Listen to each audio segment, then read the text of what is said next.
Pour les 4 ans de la révolution réprimée dans le sang, au moins 12 morts et de nombreux blessés. Mesdames, Messieurs, bonjour et ravi de vous retrouver. Le bataillon Badeya 3, prêt à relever le défi du maintien de la paix au nord Mali, fort de 850 hommes. Le bataillon Badeya 3 prend le départ ce 26 janvier 2015. Il ira relayer le bataillon Badeya 2. Bouma Nébié était à leur départ. Son compte rendu. Badeya 3, prêt pour la rencontre. Mes devoirs, mon général. Prêt pour le maintien de la paix au Nord Mali après 3 mois de formation conséquente à Lombila.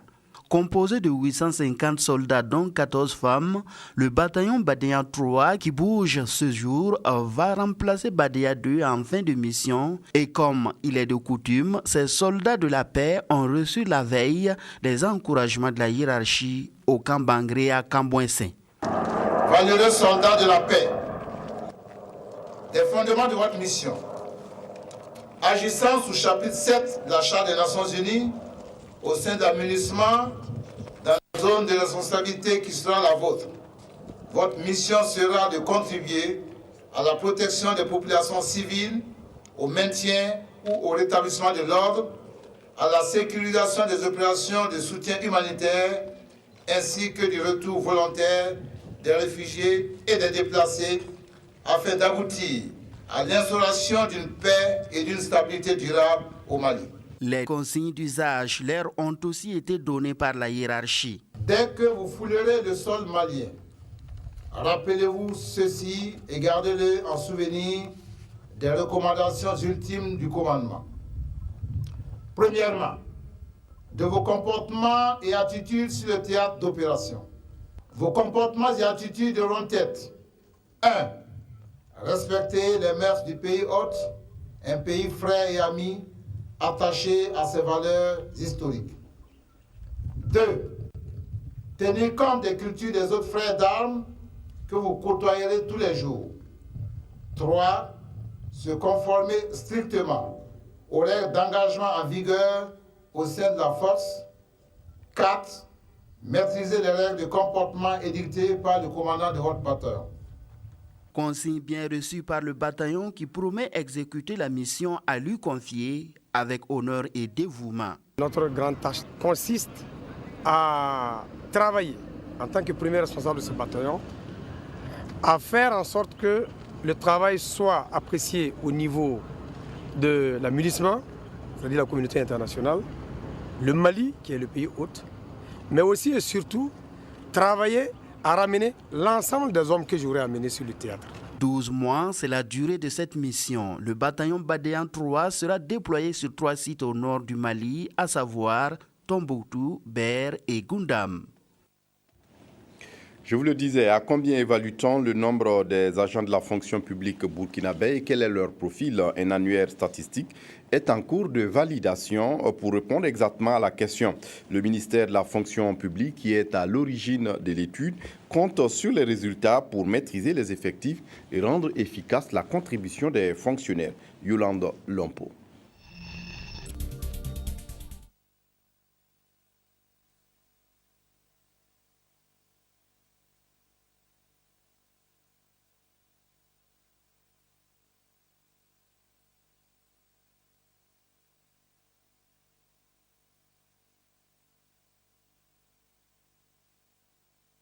À la date du 31 décembre 2013, l'État burkinabé employait plus de 128 000 agents. 59% d'entre eux relevaient du ministère de l'Éducation nationale ou de celui de la Santé. Ces informations proviennent de l'annuaire statistique 2013 du ministère de la Fonction publique, du Travail et de la Sécurité sociale qui révèle que 47% des fonctionnaires ou contractuels de l'État burkinabé résident dans la région du centre et qu'au cours de la même année, 1210 agents ont été admis à la retraite au Burkina Faso. Pour en savoir davantage, le citoyen lambda pourra bientôt consulter cette annuaire statistique 2013. Le premier draft du dit document vient d'être soumis pour amendement. L'annuaire statistique donne également des éléments qui couvrent le département en charge du travail, de la sécurité sociale. Si vous voulez savoir par exemple le nombre de femmes qui travaillent dans la fonction publique, il faut consulter cette annuaire statistique qui donne un certain nombre d'éléments d'information utiles non seulement aux décideurs, mais aussi aux citoyens ordinaires. Et il faut prendre son temps pour publier des données statistiques afin que ces données-là soient réputées crédibles et fiables, utilisables par tous. L'annuaire statistique 2013 est un outil d'aide à la décision dans la conduite de la politique de ce département ministériel. À ce titre, les participants ont été invités à prendre au sérieux la mission à eux confiée, car de la crédibilité des informations contenues dans cet annuaire dépendra l'élaboration de leur rapport général annuel. Le ministre de l'Environnement prend le pouls des services déconcentrés dans l'est du Burkina. Sadou Maïga a pu rencontrer les agents de son ministère à Fada pour s'enquérir de leurs préoccupations. Bintou Nao sur place à Fadangourma pour le compte-rendu. C'est aux environs de 15 heures que la rencontre entre le ministre de l'Environnement et des Ressources halieutiques et les agents des eaux et forêts de la région de l'Est a débuté. Une rencontre qui s'est tenue à huis clos et aura duré 2 tours d'horloge. Notre visite dans la région de l'Est s'inscrit en fait dans le cadre d'un ensemble de sorties auprès de l'ensemble de nos directions régionales. Et puis échanger avec le personnel sur ses conditions de vie et de travail. À côté de cela, il y a le problème de l'organigramme du ministère. Vous savez, au sein du ministère de l'Environnement et des Ressources halieutiques, il n'y a pas que les eaux et forêts. Il y a des civils, des environnementalistes. Donc il faut pouvoir dissocier toutes ces activités-là, les scinder, afin que tout ce qui est paramilitaire relève d'une direction générale du corps des paramilitaires. Et tout ce qui est civil soit aussi géré par les civils. À la question d'une probable contestation sur la nomination d'un nouveau directeur régional en remplacement de Paul Djigemde retenu au CNT, il n'en est rien. Juste des questions d'incompréhension, nous dira le ministre Saïdou Maïga. La nomination d'un directeur régional ne saurait poser problème. En réalité, le problème qui s'est posé, ce n'est pas par rapport au nouveau, mais par rapport au sortant, qui, du fait qu'il soit au CNT, a pensé pouvoir cumuler à la fois son mandat au niveau du CNT et puis sa fonction de directeur régional. Compte tenu justement de l'importance de la zone, nous avons pensé qu'il était plus opportun de trouver quelqu'un qui va s'occuper de cette région-là à plein temps. Et quant au nouveau directeur régional de l'environnement et des ressources halieutiques déjà installé, les défis sont nombreux et le labeur pour les braver aura déjà commencé. Au niveau de l'Est ici, il y a le braconnage au niveau des frontières, de part et d'autre des frontières qui est vraiment une préoccupation. Il y a aussi que l'exploitation forestière fait au niveau des frontières aussi pose problème. Donc ça, c'est vraiment des problèmes qui sont propres à la région de l'Est. Et ici aussi, c'est la région de la faune par excellence. Depuis son installation en décembre dernier, le ministre Saïdou Maïga aura déjà visité 8 régions et la région de l'Est en est la 9e. Le cap est mis pour la visite des 4 autres régions restantes. De son côté, le ministre de la Jeunesse est allé rencontrer les jeunes de la boucle de Mouhoun. Avec Salifou Dambélé, les jeunes ont pu échanger sur leurs préoccupations. Francis tient sur place à Dédougou pour le compte-rendu. Cet échange à bâton rompu a permis au ministre de la Jeunesse, de la formation professionnelle et de l'emploi de s'imprégner des préoccupations de la jeunesse de la boucle de Mouhoun dans la cité de Bankoui. Des préoccupations liées essentiellement au sous-emploi, au chômage et à la pauvreté. Cette approche du ministre Salifou Dambélé vise à recenser les priorités des jeunes pour l'élaboration du budget de son département. J'ai jugé important d'aller à la rencontre de cette jeunesse-là pour prendre en compte, n'est-ce pas, leurs préoccupations afin que les actions que nous allons mettre en place puissent, j'allais dire, prendre en compte les préoccupations, n'est-ce pas, qu'ils ont, n'est-ce pas, à leur niveau.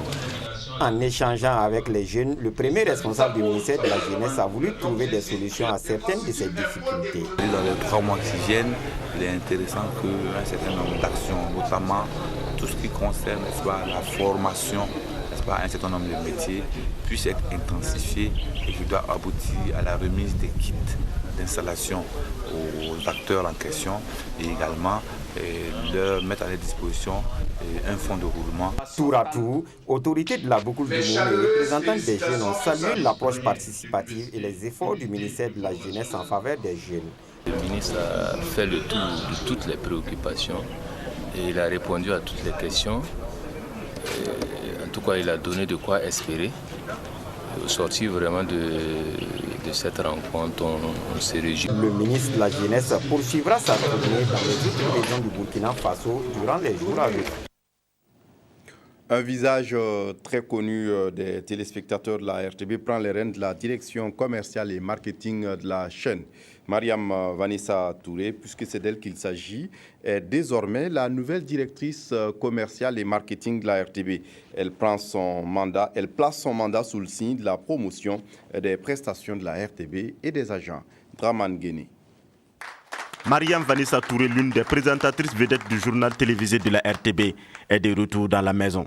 Après 2 ans passés à l'ambassade du Burkina Faso en Côte d'Ivoire comme attachée de presse, Vanessa Touré revient cette fois-ci à la RTB pour présider à la destinée de la direction commerciale et du marketing. Très bientôt, nous allons revenir avec un nouveau projet de société pour répondre aux exigences. Toute la mobilisation financière, les partenariats que nous allons nouer, nous allons mettre également les agents au cœur justement de ces partenariats pour que la RTB puisse en profiter, mais également les travailleurs que nous sommes, pour que nous aussi nous puissions avoir les retombées justement de cette mobilisation financière et des partenariats que nous allons nouer. Mariam Vanessa Touré remplace à ce poste Maïmouna Daou, qui dit avoir bien rempli sa mission après 2 ans de service. Nous avons pu relever des défis et les résultats au plan commercial, selon le rapport 2013, laissent voir des progrès réalisés. La définition d'une nouvelle politique marketing et commerciale de la RTB, l'élaboration d'une nouvelle grille tarifaire dont le processus était presque à terme, l'habillage des plateaux de la RTB, la réforme des stratégies commerciales et marketing sont autant de chantiers sur lesquels nous avons apporté notre pierre à la construction de la RTB. La nouvelle directrice commerciale compte aller dans le même sens que la directrice générale afin de réconcilier la RTB avec son public et aussi avec ses agents. La région de l'Est du Burkina est réputée être une région à fort potentiel touristique. Malheureusement, le dynamisme manque au rendez-vous, rendant ainsi non viables les installations et les sites. Une rencontre s'est tenue à Fadangourma la semaine dernière pour aider à corriger la situation. C'est le forum Tourisme du Noble. Explication Issaka Suleiman Diallo sur place à Fada.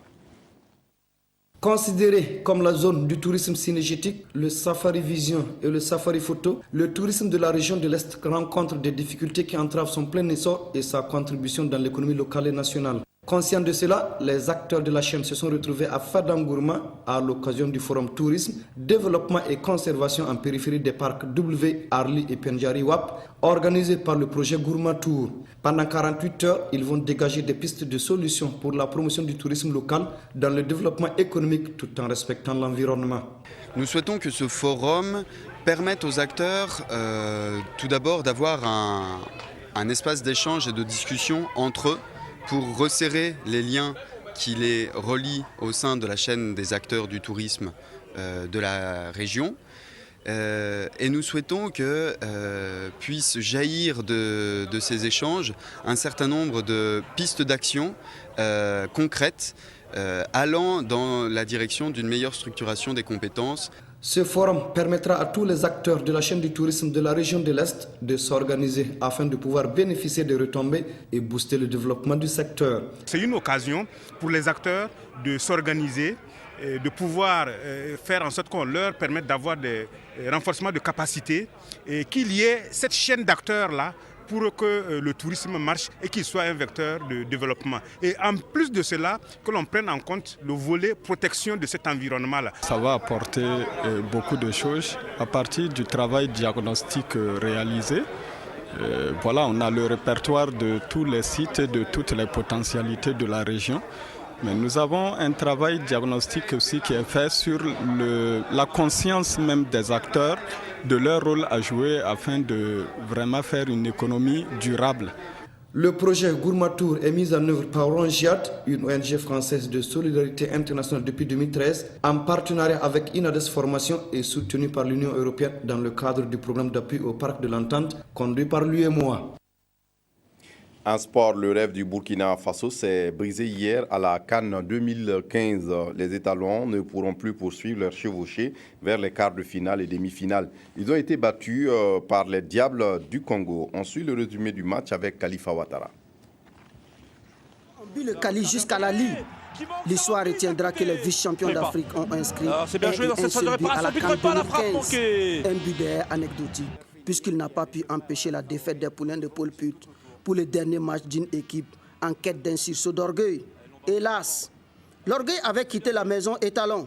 Des étalons qui ont rangé dans les placards le fil conducteur qui avait fait d'eux les vice-champions d'Afrique il y a de cela 2 ans. Oubliant que le football est un sport collectif où chaque élément de la chaîne doit être au service de l'autre. Cette dernière rencontre face au Congo a fini de convaincre les plus optimistes que les choses n'allaient plus dans cette équipe. L'ouverture du score du Congo, certes entachée d'une position flagrante de hors-jeu, n'enlève rien au mérite des Diables Rouges, surtout que l'égalisation de Aristide Bansé, loin de les décourager, les propulsera vers l'avant pour reprendre l'avantage d'une grossière faute de main de Germain Sanou, jusque-là irréprochable. Dans le groupe A, ce sont bien le Congo et la Guinée équatoriale, contre toute attente, qui se qualifient en quart de finale. Les Équato-Guinéens ont créé la sensation en enrhumant le Gabon sur le score de 2-0. La leçon à retenir est que le football est loin d'être une science exacte et la vérité d'une CAN, d'un classement FIFA ou CAF, est loin d'être celle d'une haute compétition. À bon attendeur. Pour l'ambiance, il faut le dire franchement, le cœur n'était pas à la joie au sein des supporters. Déception et colère, c'est le constat fait par David Bangba Kafandou.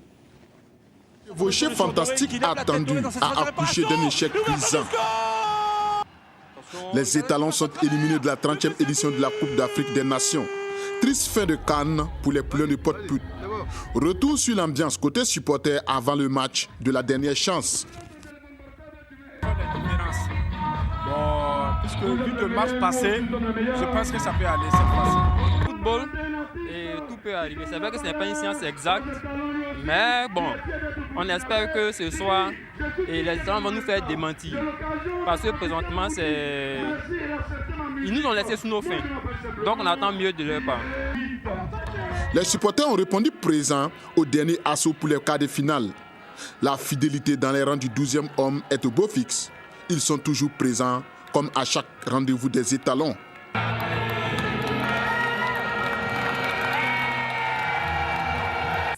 Une seule question demeure. Le match sera-t-il à la hauteur des attentes au coup de sifflet final? C'est la mi-temps. Toujours pas de but, mais la confiance demeure. Il y a l'espoir. Il y a l'espoir, nous allons gagner, nous allons passer ce soir. Le match est très équilibré et j'espère qu'en comptant sur Paul Put et avec son management, en tout cas nous allons trouver une solution à la deuxième mi-temps. Les minutes s'égrènent, les Diables Rouges sont difficiles à contenir, ils déjouent tous les pronostics. Au finish, ils s'imposent. Oui, ça fait mal. Vraiment, ça fait mal. C'est fini comme ça. Oh. Vraiment, on n'a pas joué cette carte-là. Cette carte-là, on n'a rien foutu. On doit les envoyer dans un camp, puis les raser, les faire suivre une formation militaire. Il avait terminé ce que Duarte a fait. Oui. Je ne peux pas comprendre, tu deviens professionnel. Je comprends le match du Gabon. Oui. Gabon nous a battus chez eux. Ils sont venus faire un match nul ici. Le match du Gabon, ça a été entraîneur, c'est pas match. Oui. C'est pas les joueurs, c'est entraîneur. L'entraîneur du Gabon nous a montré à Paul Put qu'il n'est rien. Oui. Je suis découragée, je ne sais même pas ce que je vais dire même. Les vice-présidents, les vice-champions d'Afrique qui font ça, je ne sais même pas quoi dire. Je suis tellement découragée. Je suis le meilleur supporter des étalons, mais tellement là, je suis découragée, je ne sais même pas quoi dire. Je suis découragée. Bon, moi personnellement, je pense que les choix tactiques n'ont pas été bons. Bansé, c'est vrai qu'il a marqué. Moi j'estime à cette CAN qu'on avait des attaquants comme Banu Diawara qui devaient jouer. Il nous manque un attaquant. Et c'est ça qui a fait la différence. Les étalons, c'est un groupe. Et j'ai comme l'impression qu'il y a un problème dans l'équipe. Jonathan Zongo a joué le premier match. Il n'a pas joué les deux autres matchs. C'est pas normal. Les étalons quittent la 30e édition de la Coupe d'Afrique des Nations avec un bilan bien maigre. 2 défaites, un match nul, 1 point au compteur. Ils occupent la dernière place du groupe A. Triste fin de compétition pour les vice-champions d'Afrique sortants. Et puis, pour terminer cette information, le chef de la confrérie d'Ozo de l'Ouest du Burkina n'est plus. André Sanou a tiré sa révérence ce samedi 24 janvier à Ouagadougou. André Sanou, que vous voyez à l'image, né en 1939, ancien combattant dans l'armée française. Il poursuit sa carrière après les indépendances comme garde républicain, puis par la suite dans la police nationale. Chasseur traditionnel, André Sanou est porté à la tête de la confrérie des Dozo en l'an 2000, en remplacement de Tiefin Koulibaly, décédé.